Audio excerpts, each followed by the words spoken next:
Great. Good evening, everyone. Feel free to keep eating if you're just getting here, or as we continue, we want to make this as laid back as possible. Thank you for coming out to our second of what will likely be four over the course of the next year, all partners meetings. We know it's difficult. These are busy times of the year, so we really appreciate the time that you've taken with us to help us develop and eventually execute this health assessment. Tonight, we want to take a few minutes to let you know what's been happening over the last 3 months since we last met, since we kicked things off in August, I think it was, and also to give each and every person an opportunity to engage, input, offer their questions, concerns, and accolades, something like controlled chaos, I'm told. But with that, why don't we start? And there we go. All right. So the agenda for tonight, I'll take a few minutes and talk about a few things briefly, and then we're going to go right into the team reports from four of the teams that have been meeting: the communications team, the interventions, training, and methods team.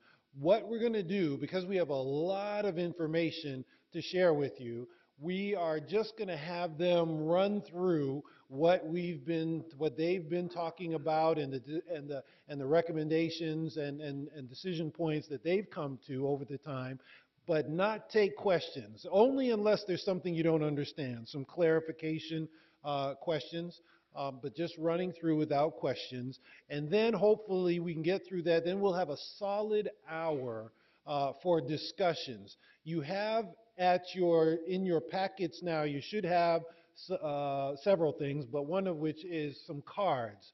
We encourage you to write down any questions that you have so that you don't forget them as we're running through. Because if we start taking questions, then the first group will take all the questions and there'll be no time for the other groups. And so we're not going to take any questions during the presentations of the teams.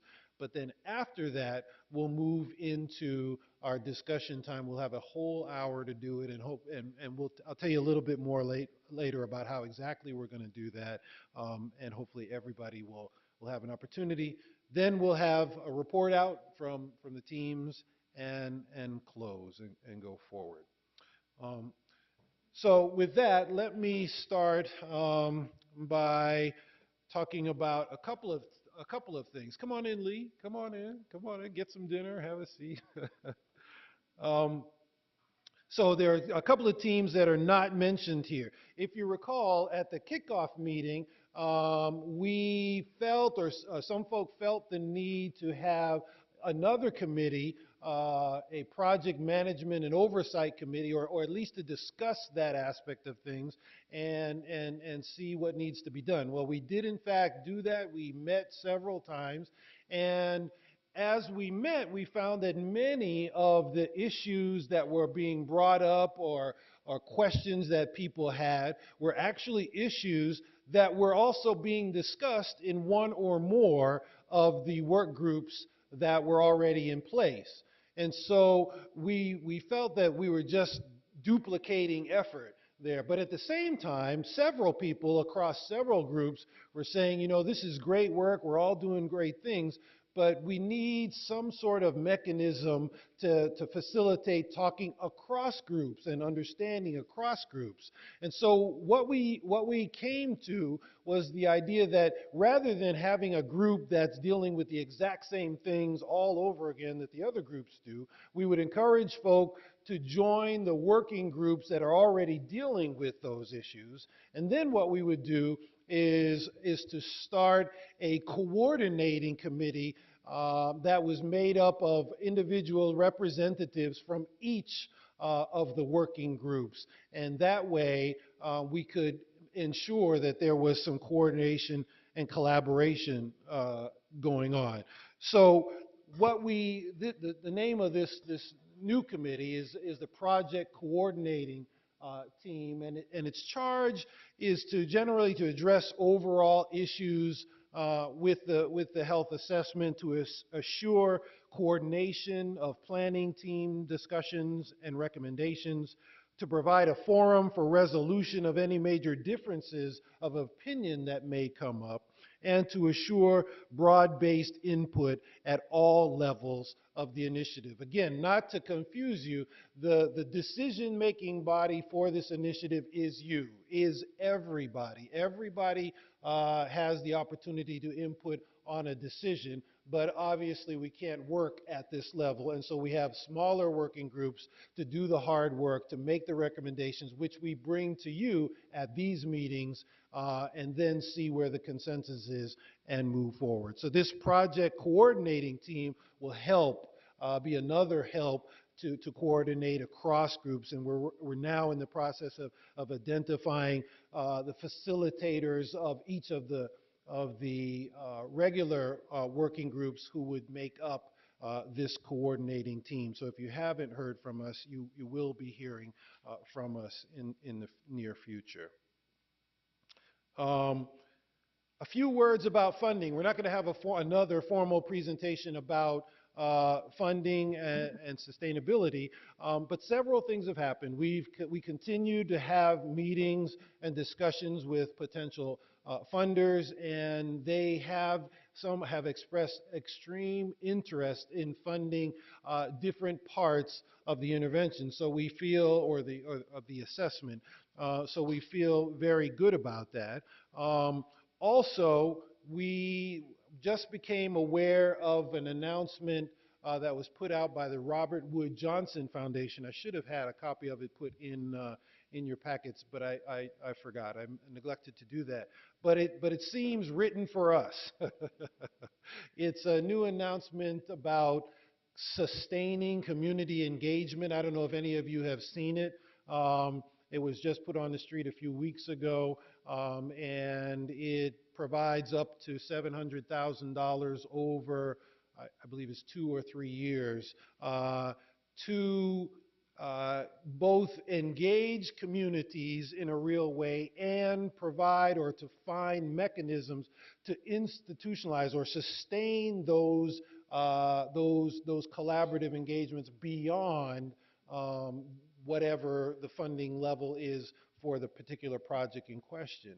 And so we think what we've begun here definitely fits that picture, and we'll be working with the funding team, those of you who are on the funding team, to put that application together and put it in. It's a pretty short timeline. I believe the deadline is December 15th. If there's anybody who wants to join in with the members of the funding team to be a part of that process, please let us know. At the end of tonight, there will be some pages at the back table for those of you who have not signed up for any committee that would like to. You can certainly sign your name there.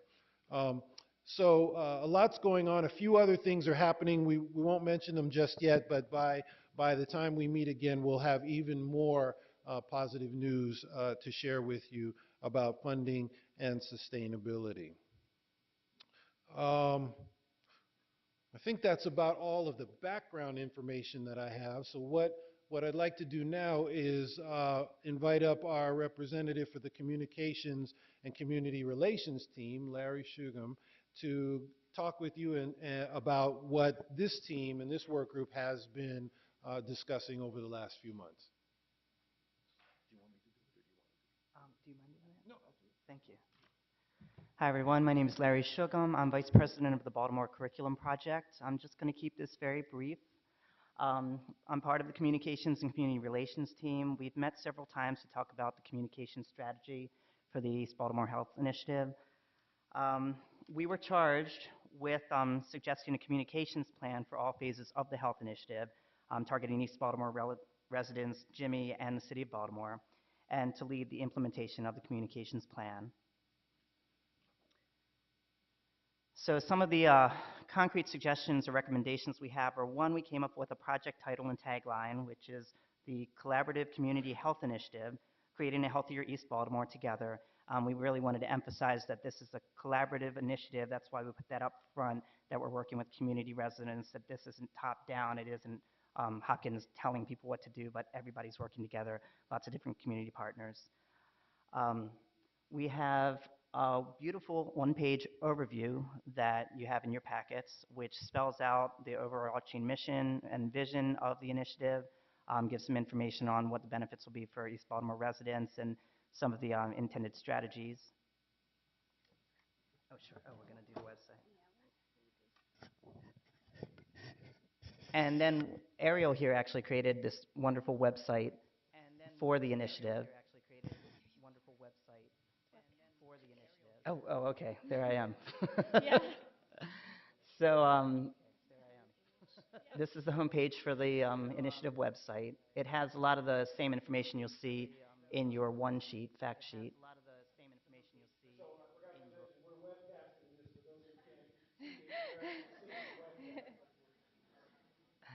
Something we've talked a lot about in the committee is transparency, making sure that this is as open and transparent a process as possible. And so all of the meeting minutes, we're streaming live, lots of different ways for people in the community and in partner organizations to be able to take a look at what we're doing if they can't make it to all the meetings.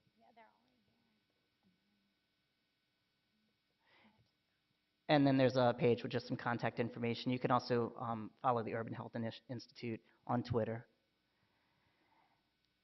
And that's pretty much it. Thank you. Oh, I'm sorry. Thought I was out of here already. So we wanted, the consensus building we wanted to get to tonight during the Q&A and during the discussion time was whether the proposed project title and the tagline is descriptive enough and appropriate for the initiative. We also want to look at whether that one-page overview communicates the project's vision, goals, and community benefits to a broad audience, that this is something that all of the different residents, partner organizations, it's really going to make sense to them. We talked a lot about not over-promising. We heard in some of these meetings about promising the world and then not coming through, so we were cognizant of that when creating the fact sheet. And then finally, moving forward, we want to hear what other information should be posted or shared on the website to keep everybody involved and informed. And that's all. Thank you very much. At this time, we'll have our representative from the Emergency Response and Interventions Team come up and address us. Holly and you'll go first.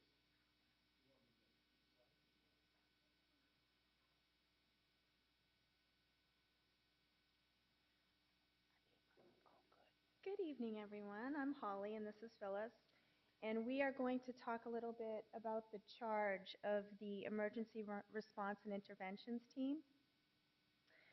So our team has met several times, and the goal is to suggest the emergent community health needs that will be addressed and to suggest the urgent community health needs that will be addressed, to develop intervention procedures and to start thinking about developing protocols, and to work with the training planning team to define the educational training curricula.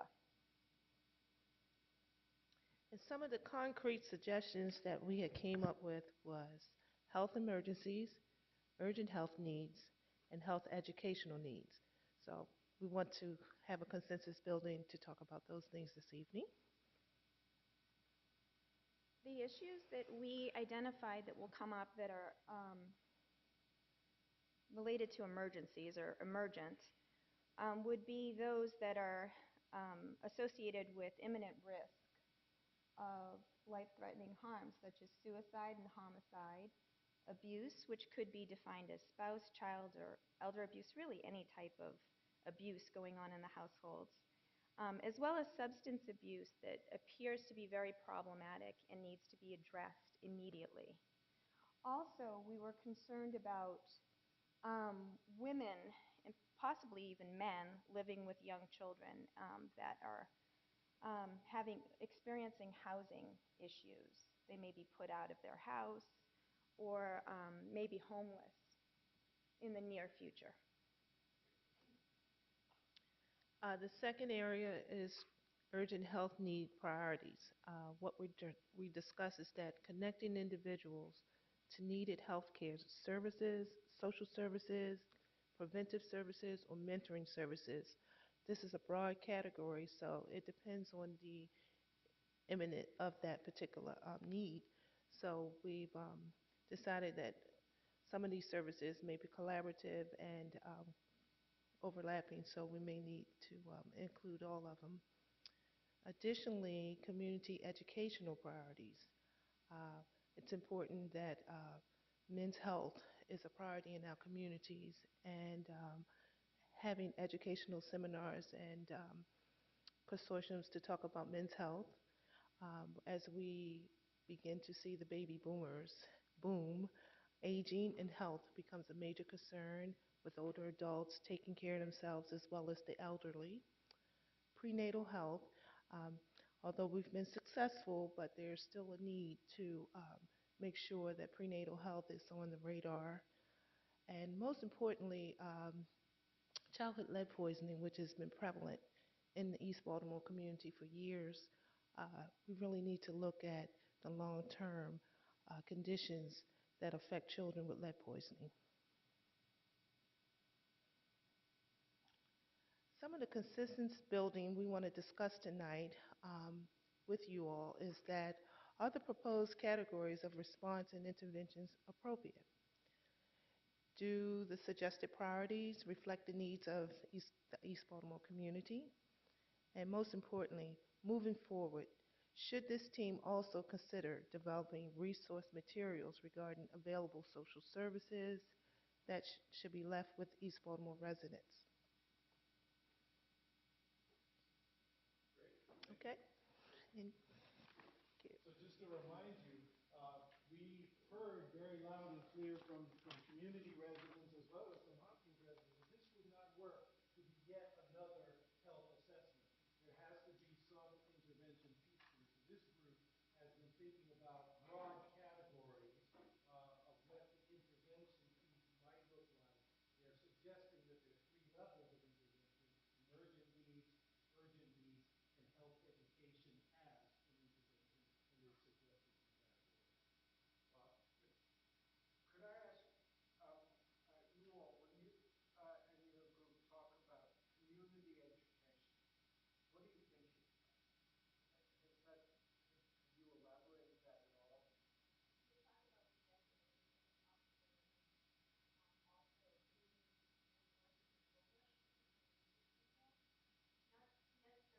Developing something de novo, but maybe using existing resources from the health department or creating new components that could be tailored for the households that we will be going into. Did you consider Hopkins as part of the community in terms of the education? Yes. I don't think before his question. I said, excuse me. Yeah, I asked if Hopkins was considered part of the education in terms of receiving it, not giving it. You'll hear more about that tonight. yeah, in addition to that, maybe hosting some workshops and seminars as well. So we haven't defined it specifically, but the thought was that educating people, if at all possible, should be considered part of an intervention. Next is our student and community involvement and training team, and that's, did I miss one? Oh, sure did, sorry. Do you want to do this, or you want me to? Hi, my name is Dwayne Collins, and I'm here to represent the Student Community Involvement and Training Team. We were charged to propose strategies that will assure that this initiative builds capacity for community residents, Baltimore leadership, Johns Hopkins students and faculty, and to help assure the safe and successful implementation of the health initiative. The concrete suggestions that we came up with during our meetings were areas of training for all participants to include East Baltimore history and community relations, those events that influence perceptions, the achievements that were accomplished during those times, and also goals that we've set in collaborating with the community. Cultural sensitivity, many times we think of racial or ethnic or ethnicity when we talk about cultural sensitivity, but we also included organizational culture because this is influenced by our interaction when we work with each other. And we want to ensure that we develop a culture that encourages community participation. We also felt that individuals that were involved in the assessment should have some training depending on their level of participation in methodology, data collection, community-based participatory research, human subjects, with appropriate recognition, referral, and response for health needs. Personal safety came up as an issue, particularly when thinking about those workers in the field that were doing the surveys and stuff like that, and in conflict resolution. We listed CPR, basic life support, and basic first aid because it seemed to be a good fundamental training for individuals involved in the process across the board. Those individuals that were involved in professional schools, it was going to be of immediate use to them and an immediate advantage for members of the community. Our consensus building questions for the evening are: the suggested areas of focus adequate, and who should be trained? Only those individuals who will actually implement the health assessment, or all persons involved in implementing the initiative and any other interested East Baltimore community members?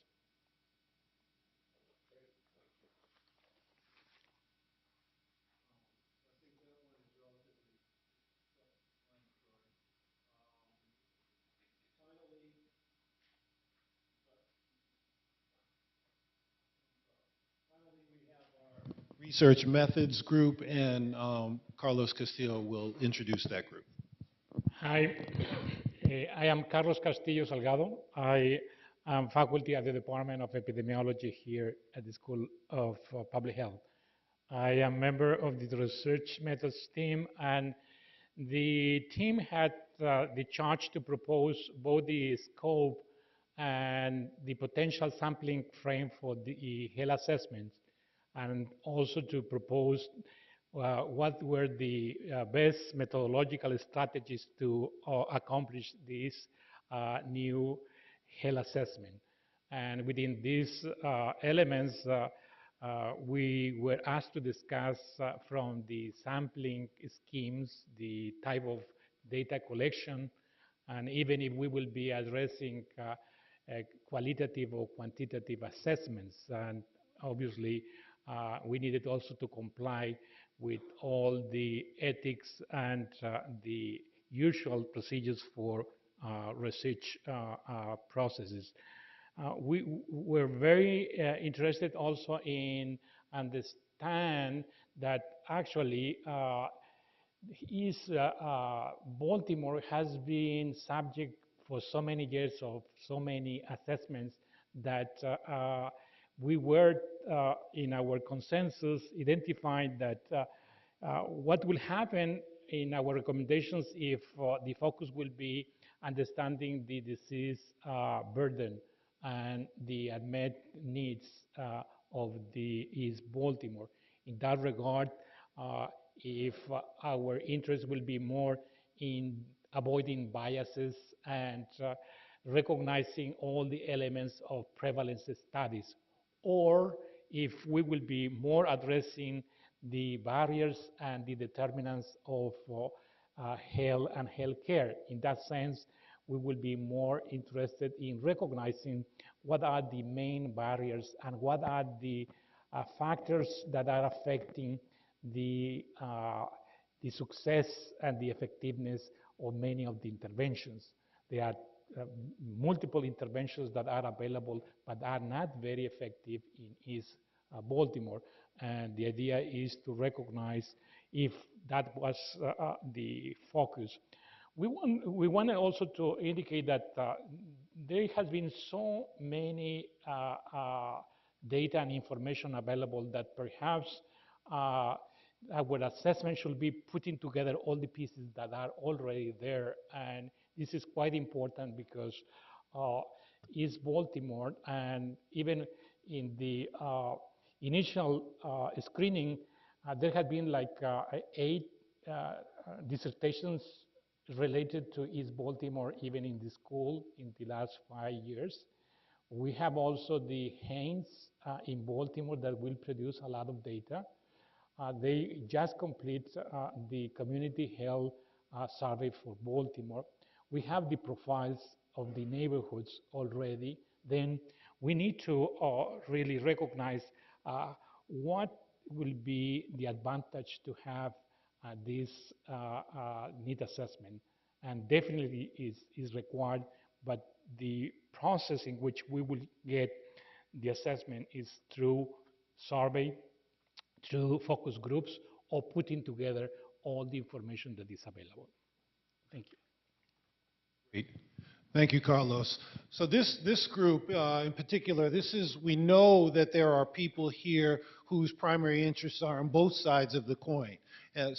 Some people are more interested or have more reason to want to know about how much of X, Y, and Z is in disease or problem or health issue is in East Baltimore. And you can see there, as Carlos was bringing out, some of the things that kind of data can be used for if you think that's what we should do. Or we should focus more on barriers and determinants, which, again, is an important part. The data can be used for different things there.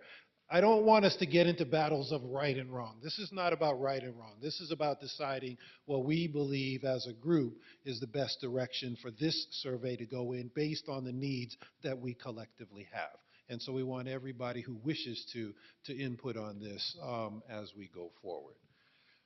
So that's basically the work in a very quick run-through that these groups have been doing over the last 4 months. I think it's been a fantastic and amazing lot of work, and I just want you to give yourselves a hand right quick. All right, now we want to hear from you. And the way we're going to do that, rather than having one big conversation, which can get mired down, we're going to have 4 small group conversations. We're going to ask you to just sort of move, not yet, but when I tell you, one group will be on sort of this side of the room, another here, one in that back corner, and number 4 in the farthest back corner. And when just self-segregate, try to roughly have the same number of people in each table. And when you get to each table, there will be a recorder assigned to your table in each table to get down everything that everybody says. Also, identify amongst yourselves someone to lead the discussion, a facilitator to lead the discussion. And you will have an hour. We have a good solid hour to discuss all of these things. What you'll see in your packets, I believe each one of you has a listing of the questions, so you don't have to try to remember.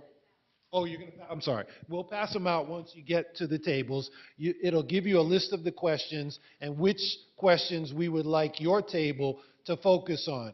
Again, to ensure that we deal with all the questions, we have a focus for each of the tables. But if you finish or you'd like to do more, feel free to discuss more.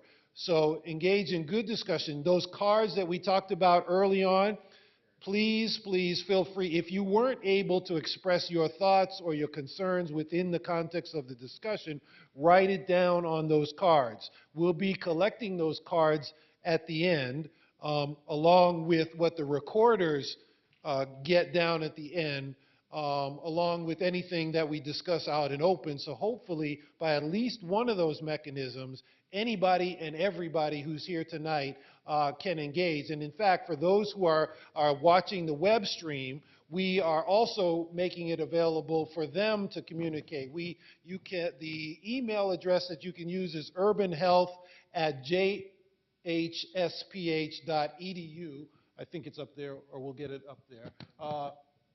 Oh, right there. That's it right there. Well, that's the website, actually.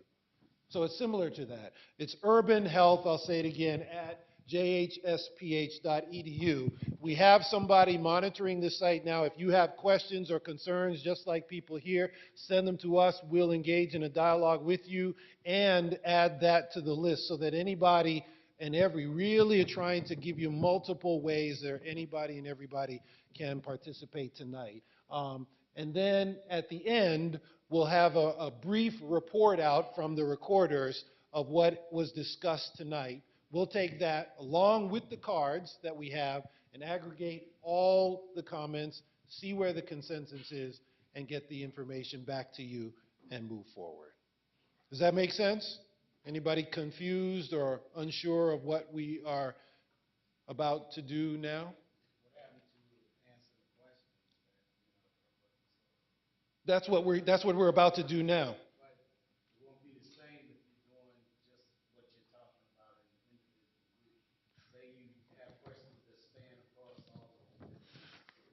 So again, you can do any questions that you like. You're not limited to only the questions for your table. We're just trying to make sure that across all tables, we get us talking about them all. But if your table wants to do another one or an additional one, feel free to do that. Absolutely.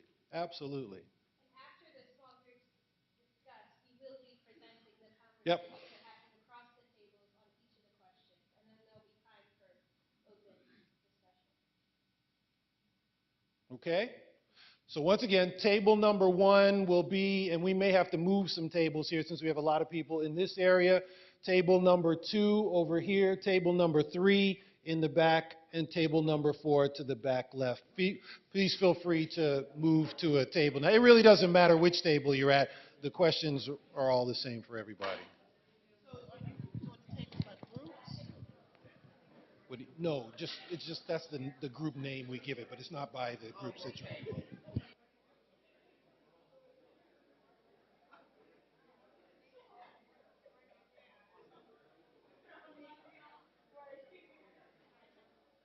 It really doesn't matter which group you're in. We just want to break it up so that everybody has an opportunity to talk. Can we ask you guys maybe to come forward a little bit so we can separate from the back? You might need to move some tables so that everybody can be around the table and engage.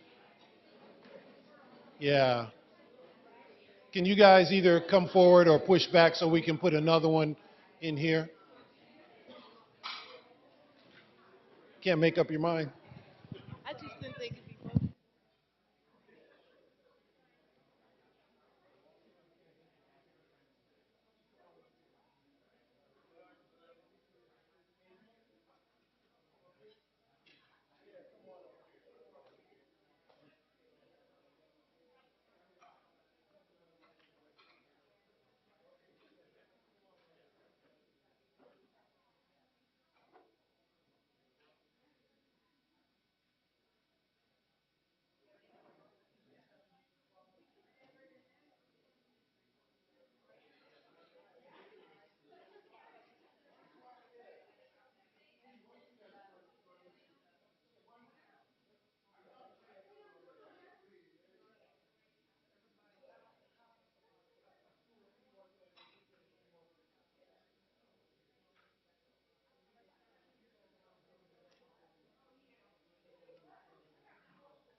Please identify a facilitator for each group. And we're bringing around the sheets now with the questions for each group.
We're going to ask you to try to wrap things up in about 5 minutes.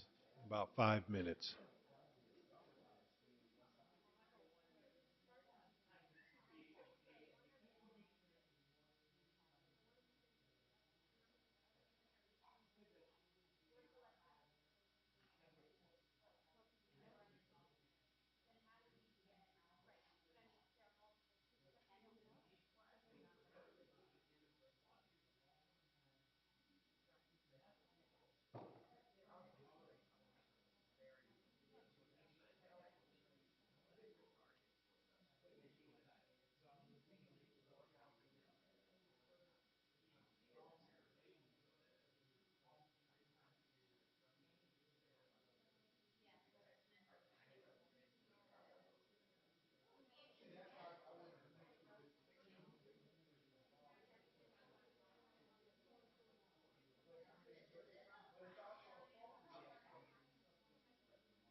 We want to try to have some time for some open discussion, so try and bring your discussions to a close. So we'll have a good 20 minutes or so to have some open discussion.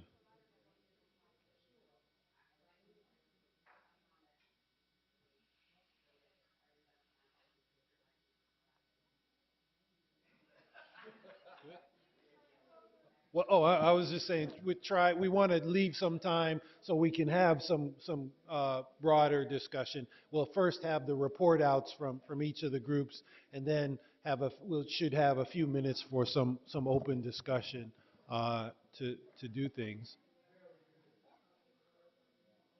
Let me remind you, if you weren't able to get your thoughts out or you got more thoughts, write them down on those cards. We want to hear them. Write them down on those cards so that we can collect those cards.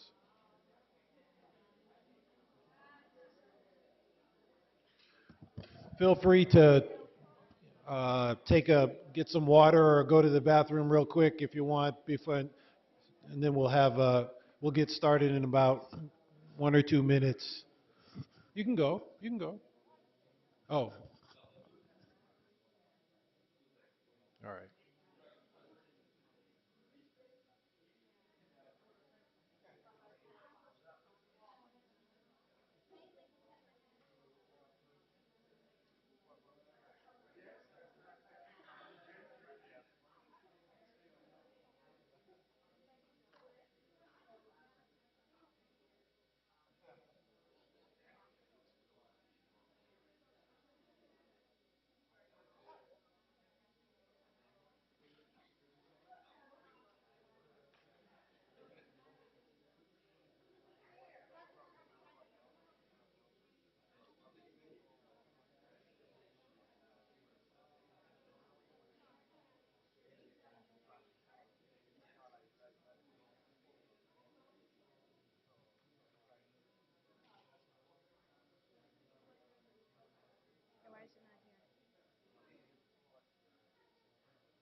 do it. Is there a way to turn off the,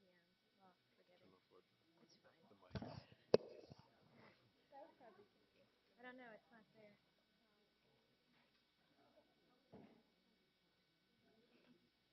That's not what I was wanting. Please.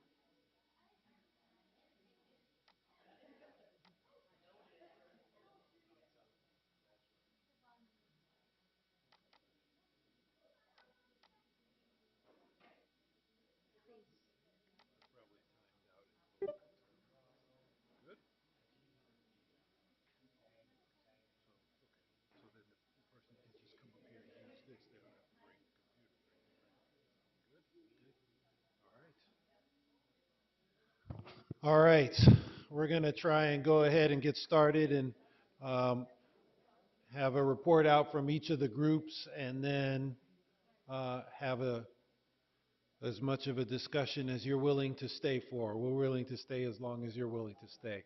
We're going to have Quinn Gentry is going to report out about Group 1, and you'll see that all of the responses, we're using this technology in many different ways. All of the responses that were captured for all of the groups are already on the screen. And so you can follow along and listen or look on the screen as we go through them.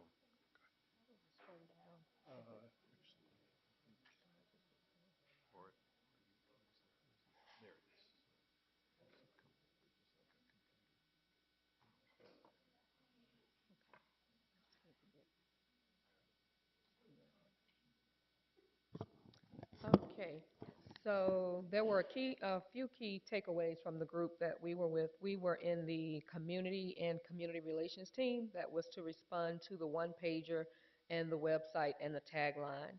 And the initial reaction of the group was, not as appropriate as we would think, but then again, what is the ultimate goal? So they went from the details and broadened it to what are we really trying to achieve, and the conversation started to talk about it doesn't equal equity, and social determinants of health is not fully articulated in the tagline and the title and the tagline as currently written.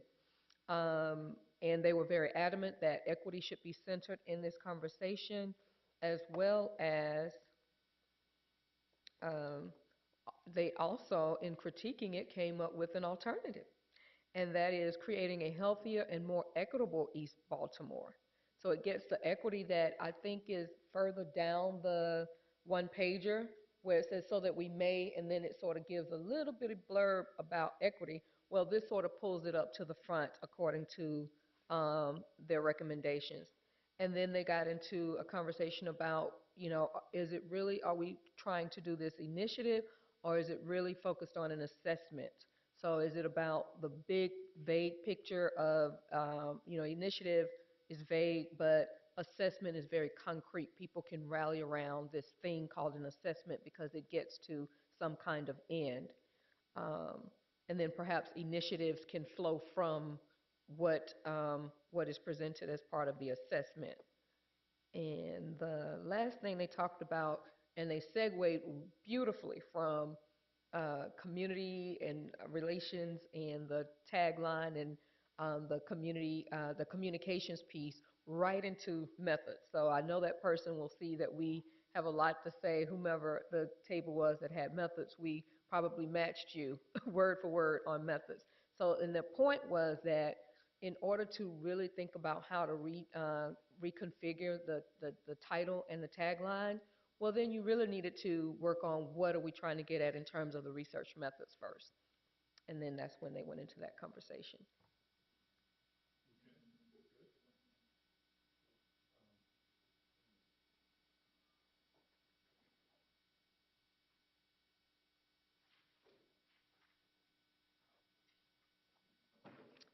Okay, so our group was discussing the consensus building questions for the emergency response and intervention team.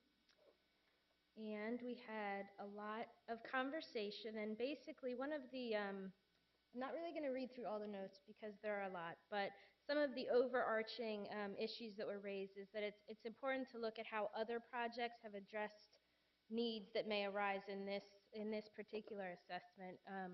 There was an example of a project called Project HEAL that was looking at healthcare needs, and one of the ways in which they addressed some of the issues was by setting aside appointments in various healthcare settings so that there was an easy way to kind of fast track people into healthcare services. One of the things that we discussed a lot was how important it is for this team to really wrestle with what the appropriate protocols will be for addressing the urgent and emergent needs, because from those protocols will the training and education will come from those protocols. So it's going to be really important for this group to focus on that. One of the things that was discussed was, in addition to the information that's shared during the assessment and the interventions that are perhaps conducted, there will need to be some follow-up, such that if the folks in the home are being told to make appointments or to go visit somebody, that there will be some sort of follow-up mechanism to make sure that those things are being taken care of. And there are certainly going to be different levels of intervention. As the group had laid out, there will be emergent and urgent needs, but then there will also be sort of routine care needs that people will need to link into. Some of the additional priorities that were suggested that be added for this group to address is other imminent dangerous issues that may exist in homes. For example, using stoves and other improper devices to heat homes. Addressing some of the barriers that exist for care, including costs of care and medication, costs of medications. Overall, when going into the homes, particularly around this issue of the resource guide that will be developed, one of the things that was discussed was the need to really make sure that for the assessment, we're working in collaboration with a number of other organizations that are already out on the ground doing things, so as to not reinvent the wheel. And looking at again, the resource guide, there's a listing here of I guess I should just say that one of the most important pieces is to really build on what information and PSAs and educational materials are already out there and being put out there, and to not only discuss with the families, but also to leave behind information so that as needs arise, there is a resource for the families. So just to clarify, the group thought that the group should think about doing something. Yes, absolutely. Is that okay? Did I miss anything? Probably. All right, thanks. Good.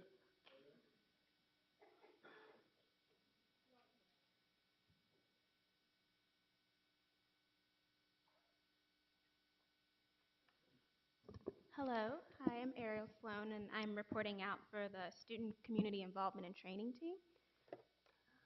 Let's see if we can. So we had two primary questions. The first, are the suggested areas of focus adequate? And what really came out of our conversation is that we need to think about training in maybe two steps.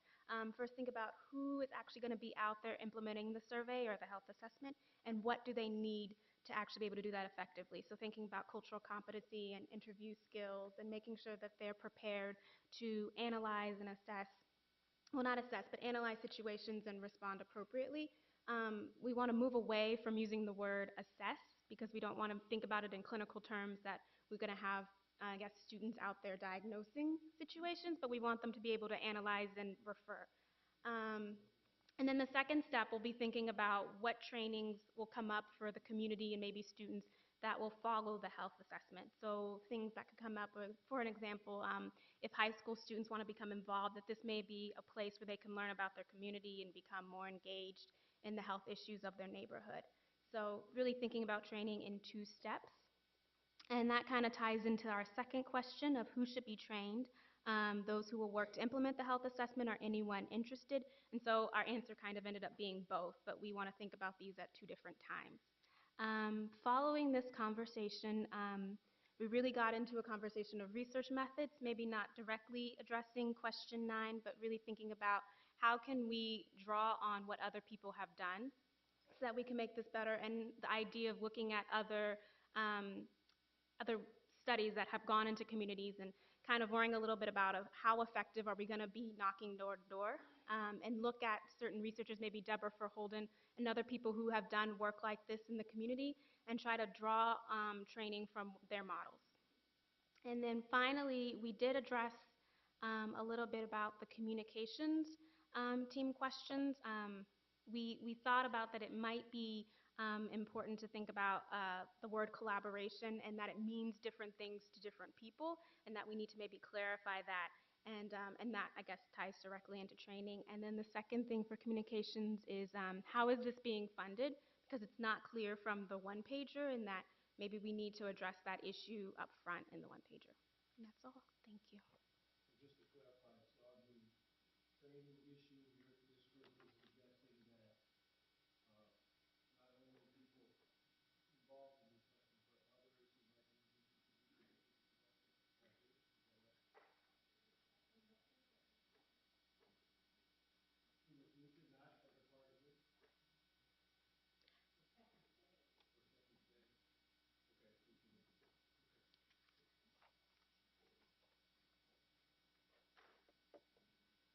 we can. Okay, we talked about the number 9, a really sort of loaded question.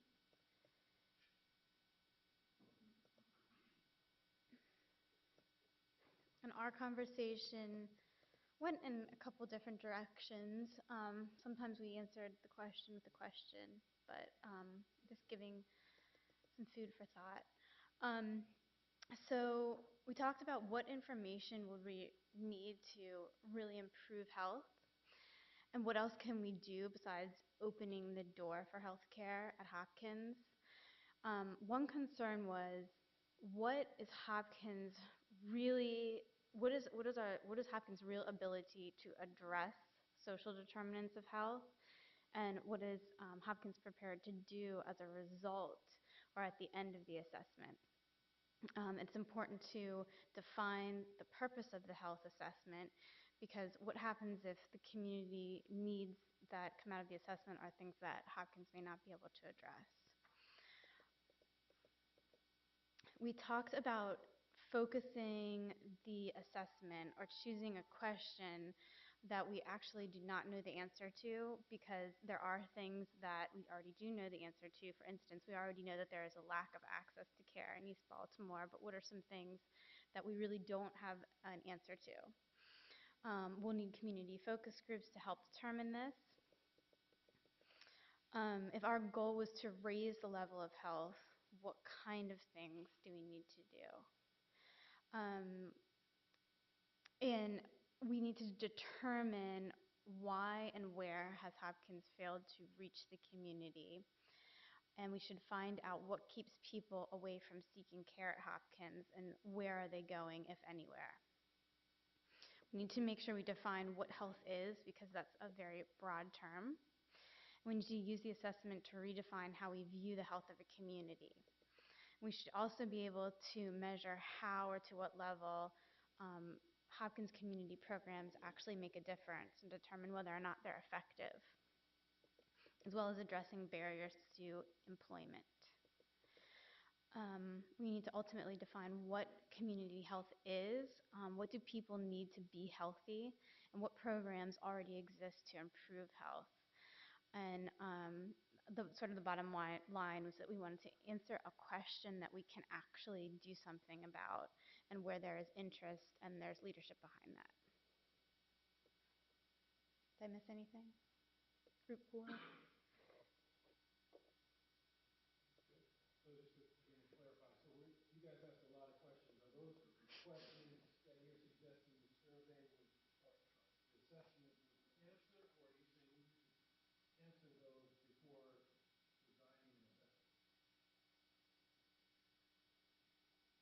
designing an assessment? Both. Okay.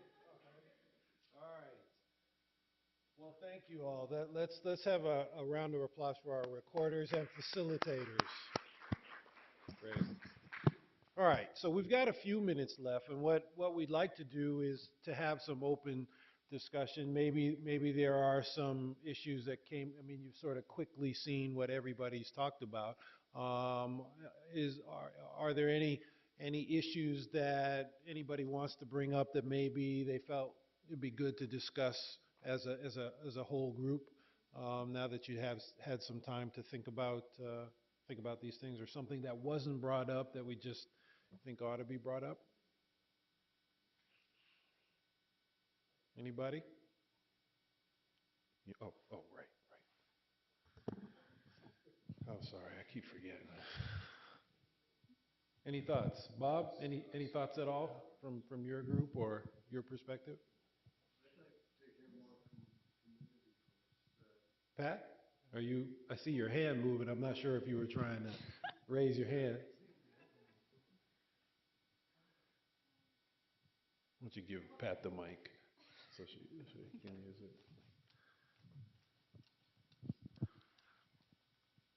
One thing that we talked about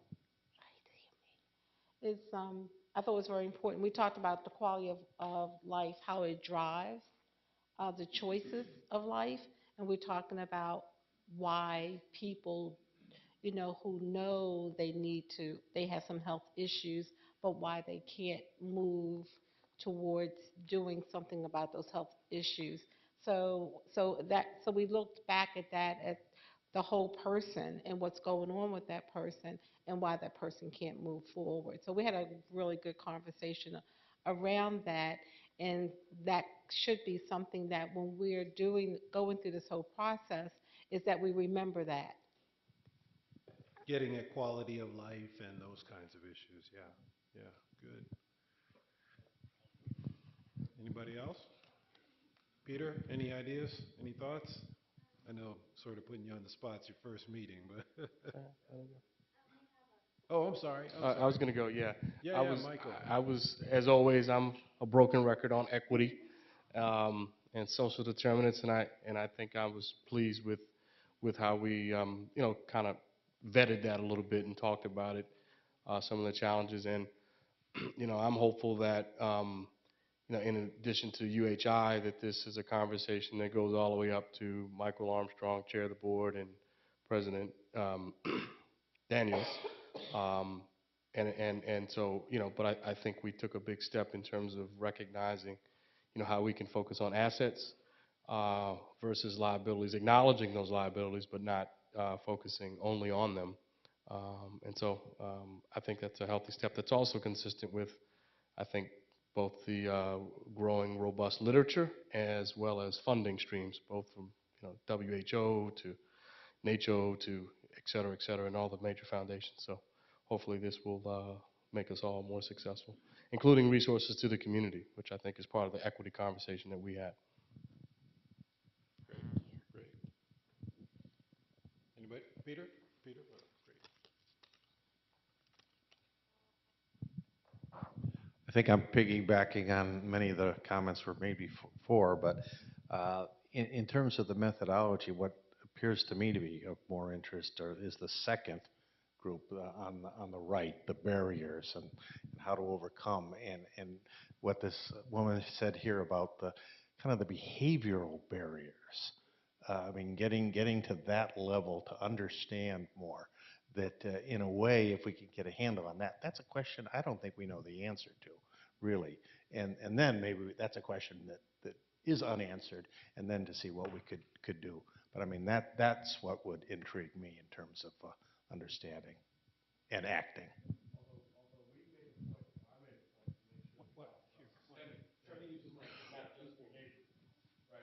Oh yeah, no, it's not an either or, but I think sometimes the systemic can get just labeled poverty or this structure that's there, and those changes have to occur.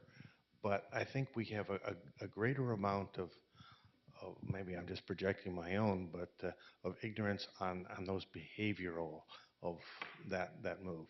And I would disagree. I would say Yeah. that with robust growing data, it's clear that it's not personal responsibility, that's systemic, that 10 to 15% of preventable death and disease is access to care, 10 to 15% is genetics, leaving 70%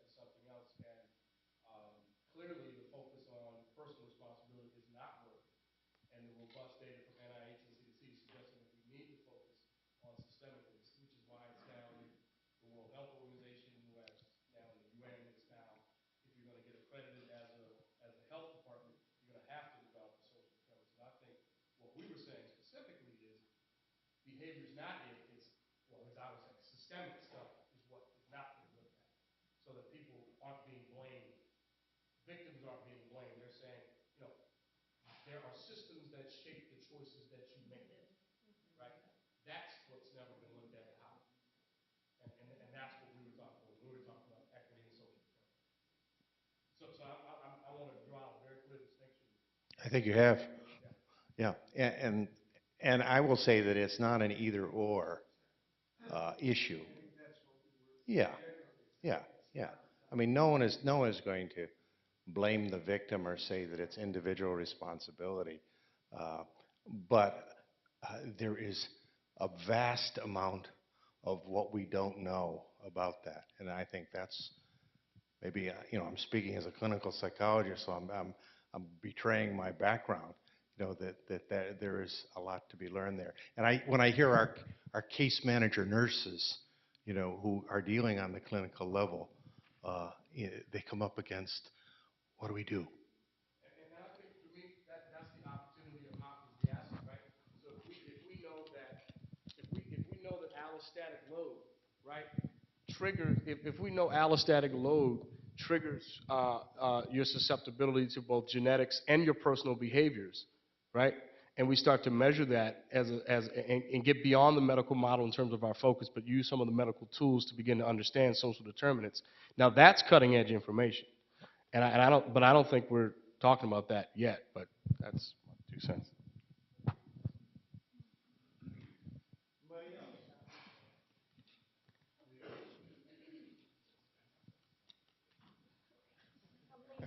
I wouldn't be Leon if I didn't. I was listening to that, and it coincides with what we were talking about here at the table. A lot of people don't use clinics because they can't afford it. They don't get their medicine because they can't afford it. And, there are systems put in place that won't allow them to come in and do these things. So if we could find out how to better access these things and maneuver them, I think it would make a world of a difference in East Baltimore. We have so many people that are here at the table, and they're thinking about Hopkins doing everything. There are so many programs around the communities that can be utilized to help make this come to fruition. And we keep on saying Hopkins, Hopkins, even the name has to change. It can't be Hopkins Urban Health Institute. The tag name says community, and I don't see community. And that's a problem. If this is going to be a true collaboration, even if it means we got to stop this process or slow it down for a minute and go out in the community and have a couple focus groups, we need to do something to get community interested in another needs assessment and let them know that this is not just a needs assessment just for the sake of having one. It's one that's going to have specific goals that we're going to try to obtain. Access to health care. If we can't provide it, we're going to navigate you to somewhere that can get it for you. Those kind of things are substantial. They're the type of things that the community can rally around and really feel that Hopkins is for once in this community trying to really make an impact. And this is a chance for Hopkins to shine, and they haven't shined in quite a while. There's some real positive things I keep telling people that Hopkins is doing in the community. Some real positive. Adrian works for Hopkins. I don't say this often. She might pay me too. But she does a lot of great things in the community, and people see that as Hopkins. All right? But there's not a whole lot of Adrians around. And if you know of some other ones, I haven't seen them. You know, but and that's a tragedy because it's so many people in here that are doing things, and it should be amplified. When you do something good, it should be amplified because when you do something bad, it definitely will be. So you have an opportunity. Can't use the tag name community until you get community here. And I'm looking around here, and all I see is Hopkins staff for the most part. So, you know, that's sad. But, and it's for a reason. We shared it in our, what's the name of the meeting we have? The steering committee meeting. When we had the steering committee meeting, it was the same thing. We were having meetings at 2 and 3 o'clock and 4 o'clock. How many community people can leave their jobs and come to a meeting? Most of the Hopkins people getting paid while they're at the meeting. So if you want them to be there, have it when they can come. Tonight, I don't know what happened. I don't think a lot of them got it because I didn't have the time to actually call people and so forth because we were doing, vaccinations on the weekend. So I was really busy. But, you know, those type of things need to be looked at. And we talked about a lot of other things. I think Amy just got tired of typing.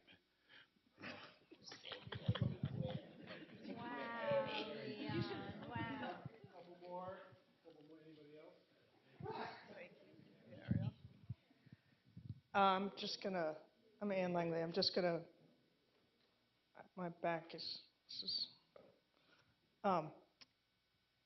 reiterate a little bit of what we said in our group. I just, well, first I hate to quibble with Leon because it could get scary, but when I was talking about like the things that we already know that access to health care improves health. We already know that it's hard to get through the door. We already know we need to open the door. That's part of my job now is to try to open the door. It's a real easy job. But, so I don't want to, that's the stuff that I remember in the last time we did this, the community talking about. They said, don't waste our time doing stuff that you already know the answer, you already know the problem. It's within your power to fix it. Either fix it or you don't, but we don't need to assess it again. And so that's where my comments came from. I'm saying, let's find something that we don't know the answer to. We already know that poverty is bad for health, that a lack of education is bad for health, that poverty is bad for education, that, all these things. And so I think there's the piece about finding something we don't know the answer to, and then the other piece, and this is, again, I'm digging up what I learned from you and others, Leon, before, is don't ask the question if you're not going to do something about it. And that's what we said before. I think we should be doing something about the access issue already. And I don't know, the thing that came up at our table that I resonated with some other stuff I remember from before has to do with jobs and job training. And it created sort of I liked some of the ideas, and you can flesh them out later, but because it was things that were in Hopkins' grasp to do something about, but it's not about Hopkins. It's about what I remember community members saying was more important to them than hearing about Hopkins and its hospital and all its doctors. And then the other thing I'll say, Chris, assessment, the name bothers me, the assessment part of the name. That's what people react negatively to. You guys are just doing another assessment. I'm not good at names. I don't know how to make it different. But if all you're doing is an assessment, maybe you're not truly describing what you want to do if you call it an assessment. What are some ideas? Anybody? We throw assessment out, what do we throw in?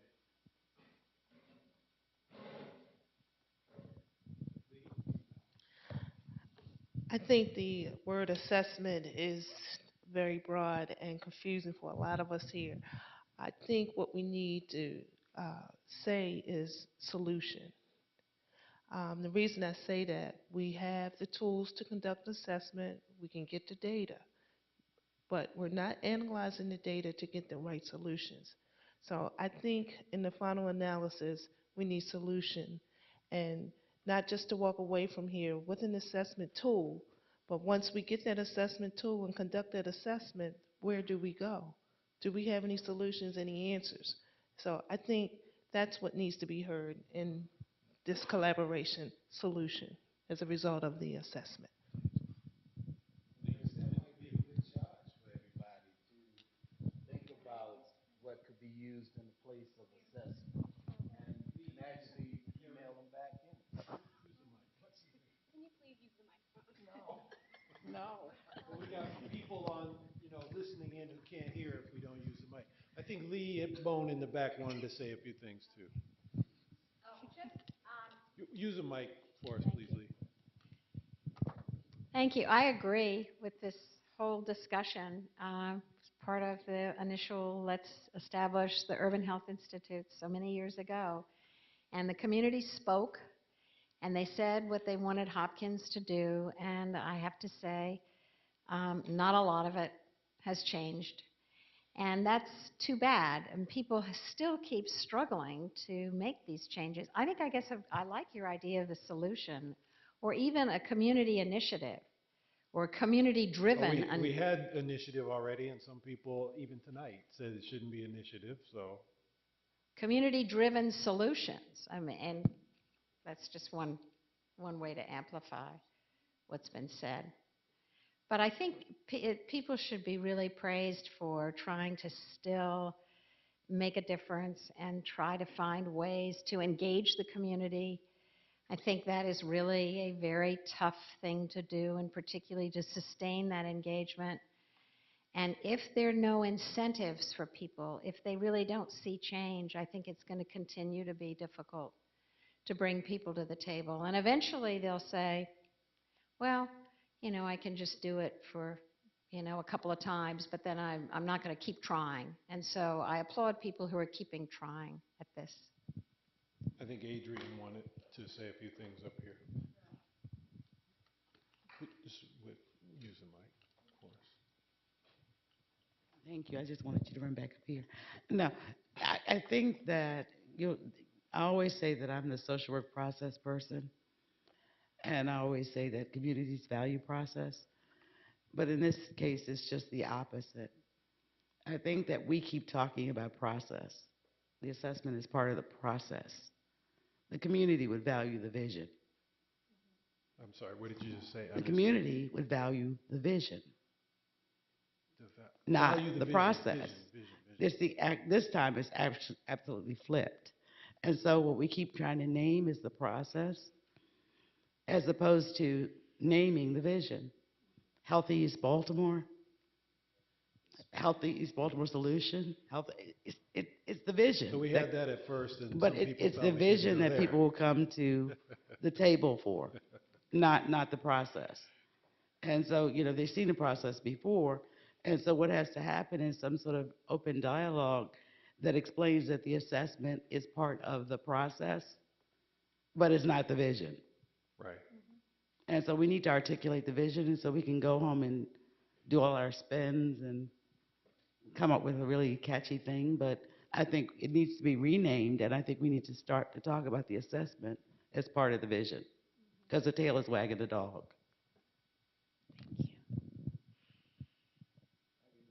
One or two more? Well, it looks like we got everybody. It's been a long night. We thank you so much for coming, for spending your time. You'll be hearing more from us later. Can you do the wrap-up? Oh, I'm sorry. One last thing. You have, please complete your evaluations in your packet. There's one page, 3 or 4 simple questions. Please fill them out for us. If you are not a part of a planning team and would like to be, there are some sign-up sheets as you walk out the door. Please sign up. The next planning team meetings won't happen until after Thanksgiving, and the next all partners meeting will be late January, probably early February. So you'll be hearing about that from us. And if you have any questions, feel free to get in touch with us. Ariel Sloan is right here, our project manager, at any time. Thanks so much for coming tonight. Have a good night.